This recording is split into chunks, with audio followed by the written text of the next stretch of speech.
Hi, this is Roslyn Kahn with Steve Weinglass here in Beverly Hills. This is a guy who music has been all of his life, and let him take it away. Stephen, tell us, how did it all begin? Hi, Rosalind. It began in Kearney, New Jersey, 1948. Wow. Um, I'm from what used to be known as the middle class, you know? The great 50s came along. So mom and dad had a piano. Mom and dad thought I should start piano lessons when I was young. But I was very active.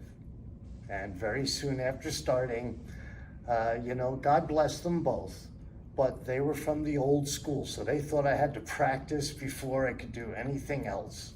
I wanted to go play baseball. I wanted to go run around. So eventually I just said, Mom and Dad, because again, without no animosity, if I didn't practice, I had to go to my room. And these were the early 50s, Americana, where those things were important. And my room had no TV, no anything, So going to your room was, sitting with a book was even worse than practicing. So I said, I didn't want to continue. Isn't that funny? Because now at my age, I practice all the time to catch up. I gotta catch up. Then 5th grade, my cousin started playing trumpet. And everybody made a fuss about it, and it looked cool, and it made lots of noise. So I started trumpet. That lasted for a couple of years. Junior high school, we actually had to do some marching things, which was rather cool. But again, I'm active. I wanted sports. I wanted to do other things. The big moment in my life was at 13. Playing basketball. This is suburban New Jersey. Not large houses, but houses with little fences. Shooting baskets with my best friend next door, and the basketball goes over the fence into the neighbor's yard, and I run around to get it. And when I run around to get it, in their garage were 2 guys I will never forget, Skipper Reed and Jerry Shin. They were playing banjo and 12-string guitar. They were singing.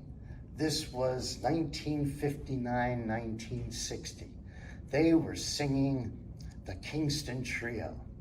They were singing, did he ever return? No, he'll never return, and his fate is still unlearned. Poor old Charlie. They were singing protest folk music, lively with feeling. I sat down on that basketball, like in a rock ball painting. I put that basketball in my butt and I sat. That was the moment.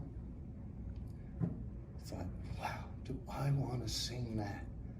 They were singing protest songs, working class songs, old songs, things that really hit me. I was 13. Well, they were 17 or 18-year-olds. 17 or 18-year-olds don't hang with 13-year-olds. So that's not gonna happen. But my good buddy, whose house it was, we were shooting baskets, comes to me one day and says, hey, one of those guys was showing me some stuff on my father's guitar. Do you think your dad would get you a guitar? Now, I gotta tell you, how much did I want that? How much? Because I never studied guitar with anybody other than Danny. I got accepted to Berklee College of Music in Boston when I was 21. I had already started college in Rutgers University, math and physics, which my father had a fit when I said, Dad, I'm not doing that anymore. I am gonna go back to the music I like. I'm gonna play it on my own level. And then I had to go and get into Berklee College of Music in Boston, which was not accredited in 1968. Not accredited. My father, a gentleman's gentleman, blew a gasket. What are you gonna do with that degree? You can't teach. It was always back to work, though. Everything was back to work. It was really what you call blue-collar living that I grew up in. Right. You worked, you got paid. You got ahead by doing that. If you wanted more, go to a bigger university, become a professional. But other than that, you work to get paid. I got into Berklee College of Music because of Danny Ferguson showing me some stuff when I was 13 or 14. How many hours? How many hours did I, on my own, sit with the guitar and mom and dad's piano when they weren't around? Wow. I used to sneak that time because I had quit. Remember, I had quit piano. I didn't want to play it. Right. So I would wait till they had to go to the store or whatever, and I would sit with the guitar. If Danny says this is an A minor, then this, and then that's an A minor. And I taught myself enough to pass the entrance exam at Berklee College of Music. Wow. Wow. That And is. I can't even equate how many hours did I sit with those instruments. Wow. And that was just the beginning of That where was the beginning. I had already been playing rock and roll. It was 68. Mm-hmm. I had been playing rock and roll as a bass player and a keyboard player, all by ear and associated knowledge, you know? Right, because right. I started with Danny. We started playing all of that folk music, Right. but then we also started playing the Great American Songbook. Wow. We're talking pre-Beatle here. Wow. We're talking pre-Beatle. As a matter of fact, when the Beatles came out, Danny and I thought they were dumbing down music because they were playing these nice little C, E, and G chords, you know, like Chuck Berry and Right. things. And, you know, I knew how to play Strangers in the Night by Frank Sinatra. I knew how to play Maria Elena. Wow. You know, I knew all of those things by the time, 1963, I was playing. Wow. Well, this is just so exciting. I have to take a break now. We just got to take time for a commercial break. So we'll be right back. Thank you so much. Hi, this is John Grant with John Grant Coaching. Are you feeling depressed or anxious because you've just lost your job, perhaps a relationship? Well, you need a coach that will get to the root of the problem and give you simple instructions to follow each and every day.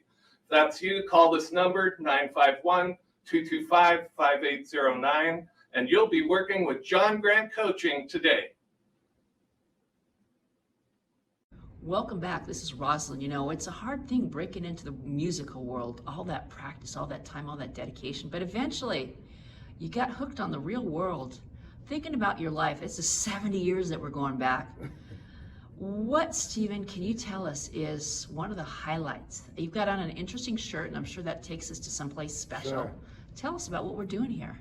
Okay, well, the shirt, Music Men's Minds, is now 4 years old. I don't think the shirt is, but 4 years ago or more, I became a Rotarian of Rotary International. And I'm a Rotarian as a musician. Wondering what was I going to give? What was I going to give? To become a Rotarian is to honor their 4 questions about, is it good for mankind? Is it good for everybody? A lady comes to our club here in Beverly Hills who had, at the time, her husband was alive, and he was suffering with Alzheimer's. There's people with dementia, there's Parkinson's. Right. This is 4 years ago. She had had trouble trying to relate to her husband. Finally, out of just frustration, she put him behind the family piano. And he sat down and started playing. And her jaw dropped. She was amazed. He had remembered the songs he knew how to play. When he stopped playing, he sunk right back into his depression. She looked and said, "What is this?" And she is now the founding lady of Music Men's Minds. It's an international success now. She has become one of CNN's Heroes of the Year. What's her name? Her name is Carol Rosenstein. Wow. She has been speaking, she now speaks around the world. Wow. We opened, she calls them bands, We open bands in England, in India. We're working on Japan. It's growing leaps and bounds. I am honored to be the music director of the club here in Beverly Hills. Wow. So this was early on. I formulated my own thing. Yes, there are lots of musicians who are suffering, but if you put them in with their instrument, they will start playing like they did back then. It's not just muscle memory, because to be a musician, you have to be connecting your brain, your heart, and your hands. So, it's growing incredibly. I perform it here every Tuesday. We have gotten upwards to 90 people coming to our club. Wow. To sing along. My thing is this: we hand out percussion instruments to everybody who walks in. Right. Tambourines, drumsticks, bongos, shakers, all of that, and I don't use a drummer. And I perform on piano, not for them, but I have picked over 200 songs out of my personal category that have familiar melody and familiar choruses. Wow. We then, thanks to Beverly Hills, the city, project the lyrics back on the wall in giant letters, and my goal is to have them sing those songs for an hour and a half, and I keep it high energy. Everybody loves the old ballads, but I'm sorry, when they walk out of my hour and a half show, I want them all breathing deep and feeling that energy through their body. Wow, I can truly sense in the way that you describe it, this is the passion of your life, and you found it, and it's just so great seeing how you began as a child being forced to do something, to take something that you catch on the rye, and you just look at this, and you took what you could, and the weak hours of when your parents weren't around, you got into a school, and look at where you are here today. I really think there's a huge presence of divine intervention that has gotten us here today. So how is it that people can follow you? Where can we tell them to go and get you? What's your social? What's my social? My social media, you know, I'm very grateful that I am, at my age, I am so busy musically. Because I also do the Greater Los Angeles Boys and Girls Clubs, all of them. There's 22 of them. Wow. I'm an overall music director, and my job is to make sure the young people are being inspired, not necessarily taught. I remember my childhood. I don't browbeat. I'm not making them go to their room if they didn't do their practicing. Right. But I'm inspiring children that in this amazing area, Los Angeles County, we have 22 clubs, and the diversity of economical, social differences is unbelievable. Wow. And I have to, again, I'm so grateful. I journey from one kind of stratus to another, and I'm just trying to inspire children that got maybe a little spark. Right. To give them a general outlook. No, that sounds beautiful. And so you've covered the spectrum of the young to the old and so on and so forth. I do. So I guess if somebody wants to find you, Steve, they just have to come to the Beverly Hills Roxbury Center here. That's right, Tuesday afternoons from 1:30 to 3 o'clock. And that's where you find them. That's right. And by the way, you don't have to stay for the whole thing. I'm honored, and people do, obviously. But if you come in for a few minutes and just get the idea of these folks coming alive. Can I say one more thing about that? Sure, go ahead. Now, people always say senior citizens. Oh, you've got senior citizens. Well, let me tell you, senior citizens to come have caregivers. They have lots of caregivers and young people. And here's what I found out. 4 years ago, my plan was to start with the Great American Songbook. Right. Natural, right? And I started playing the Great American Songbook and having them sing along. Right. Gershwin and Sinatra and everything like that. Then one day I met David Gabb. I won't give his name credit. Out on the street I met him, Beverly Hills. He looked like a rock and roll star to me. Right. And he said, "What are you doing?" And we had an automatic connection. And I told him about Music Men's Minds on Tuesdays. That's what I'm doing. Lo and behold, in walks David Gabb. David Gabb was a finalist in The Voice in Europe, in France. And long hair, silver studs, and comes in. I was amazed, sits down. And so I took a little break. I leaned over and said, "David, do you want to do some of this?" And he said, "You know, I don't do that style." He said, "But I can boogie and rock and roll. And I play stand-up bass. Right. And I always bring it. I can slap it. I've done rockabilly, jazz, and a little classical, mostly rockabilly and jazz." David sits down and starts banging it away like Little Richard, and I'm slapping. And guess what? If you're 80 years old, when you were a teenager, because remember, we're going to stimulate your memory, your thing. You were a teenager in the 50s. You weren't a teenager in the 40s. Right. If you were a teenager in the 40s, you're 90 years old. You're almost 100 years old. Right. But if you're in your 80s or 70s, rock and roll was happening. The whole place lifts up. All of these seniors start banging their tambourines down. We have dancing. We have everybody going nuts.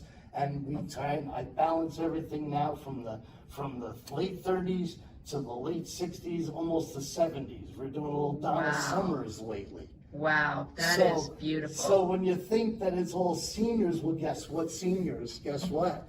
David and I have even touched a little Led Zeppelin on them. That's 1972. 1972 was 51 years ago. Wow. So, wow. so you know, you got to watch where seniors are at.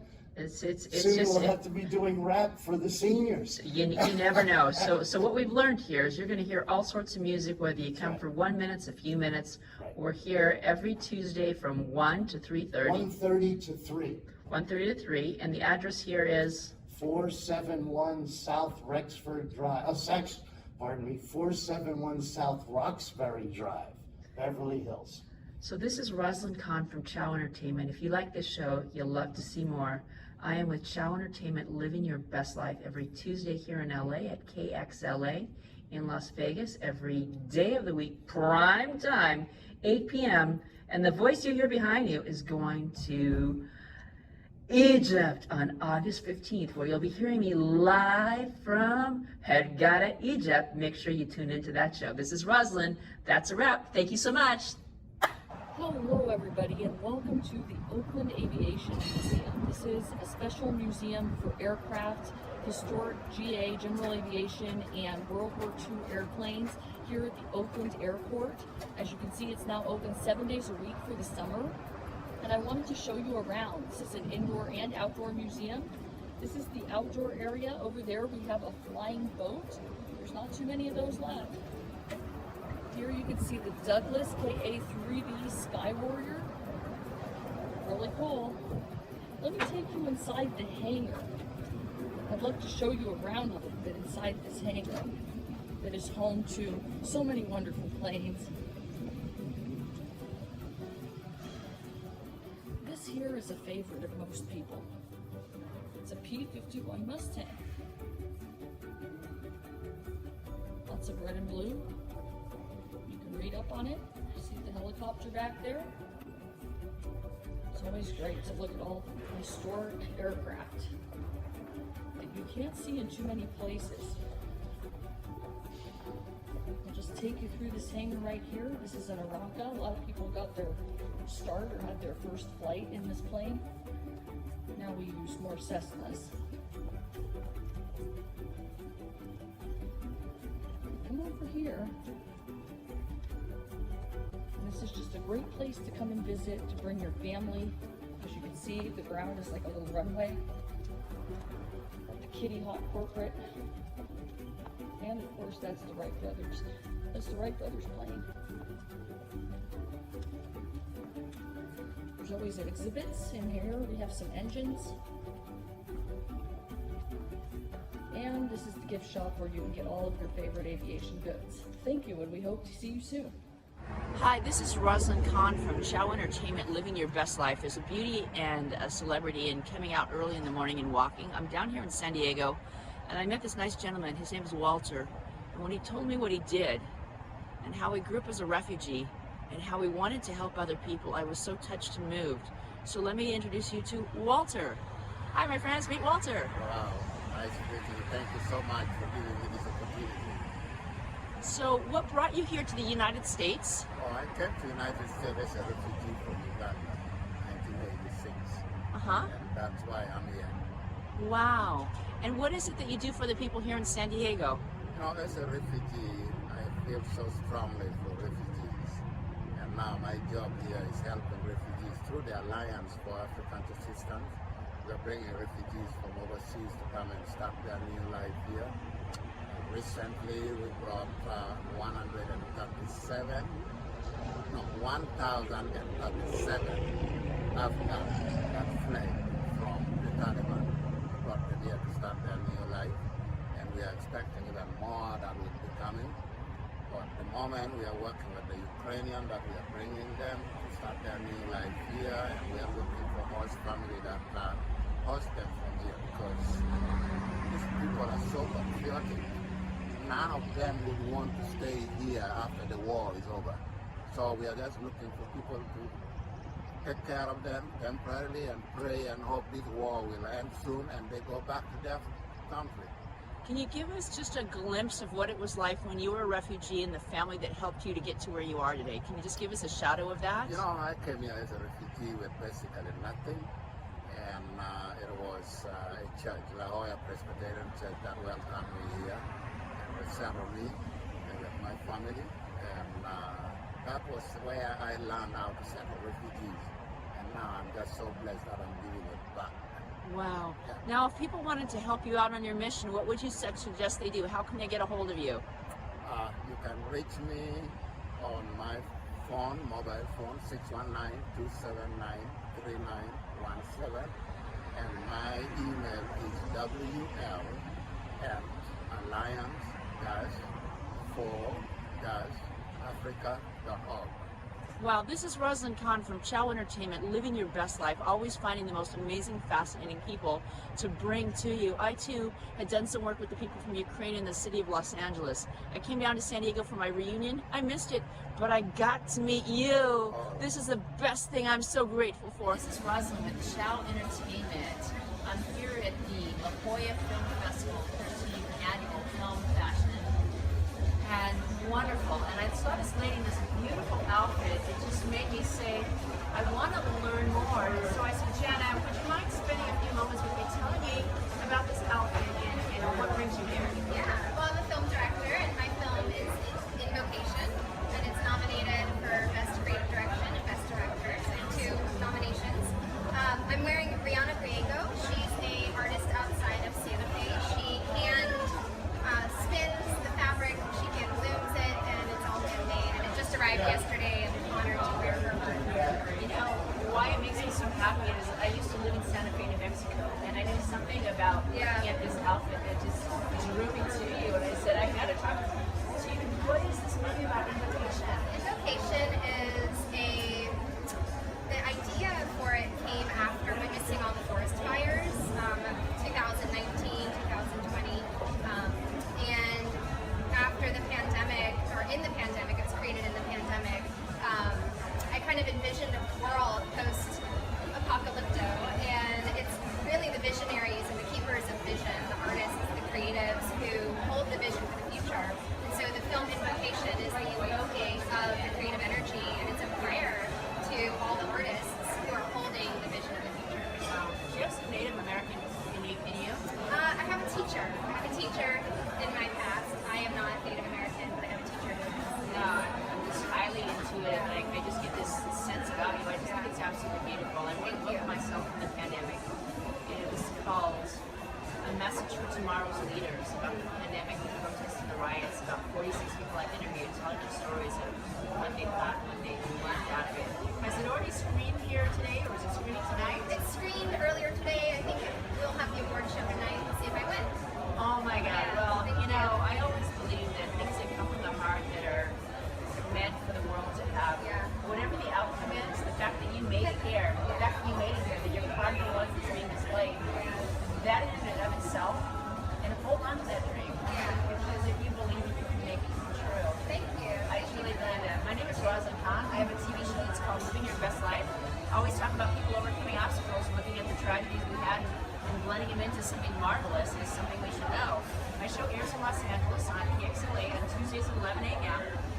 in Las Vegas at KGNG. I'm also on Amazon Prime, Amazon Fire, and also I'm going to Egypt in August to meet a different man. And it's going to be shown all over the world as I interview this guy who's opening a zoo, a zoological and aquarium, talking about the bugs and the animals and so on and so forth. So if you follow me, you can follow your show and see what happens on KXLE Chow Entertainment. Jana, gratitude beyond words. Hello everybody, this is Rosalind Kahn from Chow Entertainment. I came across this lovely man who's got this beautiful clothes, and most importantly, we got to look at these amazing socks. Check out those socks there, man. They are the socks of a champion. Now, this guy tells me he's an actor in Hollywood, and I say, I come from Hollywood too, so what brings you from the hills of Hollywood here down to the La Jolla International Film Festival? Well, honestly, it's to chase the most Excelsior outfit. And I think the beautiful LA Laura Paris has that on right now. Wow. I'm out here to see some high art. Wow, you know, there is some amazing art that's down here, just like the picture behind you. Now, do you have some films that you're proud of, or films that we should be looking for, or any films in the festival here? Honestly, I don't have a film at the festival. I am featuring in LA Laura Paris' new song and music video called Kissing Boys, which I'm acting in. And also what I'm proud of at the moment is living, breathing, and being a goddamn American. Oh, that is so American. It's so important. You get the most beautiful smile. You got a smile that can kill. Thank you so much. Really do. I can see your future in Hollywood with that big smile. And how can people follow you? You can follow me at ta_town_heavyweight on Instagram. That's Town Heavyweight. Oh my God. Well, the two of us are going to find each other in Hollywood. Gratitude beyond words, and we'll see you in LA. All right now. Thank you. Bye-bye.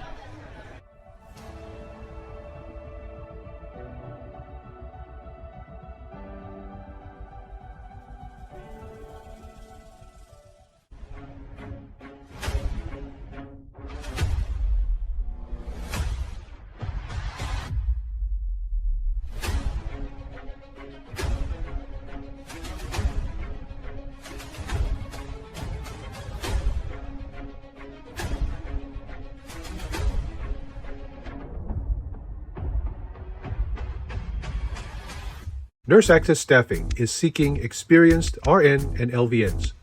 For more information, call us at 818-697-4484 or check us out on our website, nurseaccessstaffing.com.